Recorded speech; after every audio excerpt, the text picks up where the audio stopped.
Solis comes equipped with a movable table located on the bottom side of the Murphy bed towards the rear of the coach. To use the table, release the barrel catch and lower the folding leg as you lower the table. The table may be slid closer to the galley to be used as extra prep surface, or you may lift it up and reset it towards the rear of the coach to use enjoying the view out the back of the coach.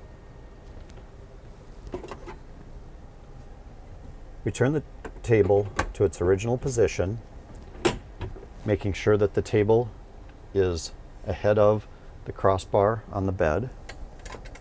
Fold the leg as you're raising the table. Use the barrel catch to secure the table in its location.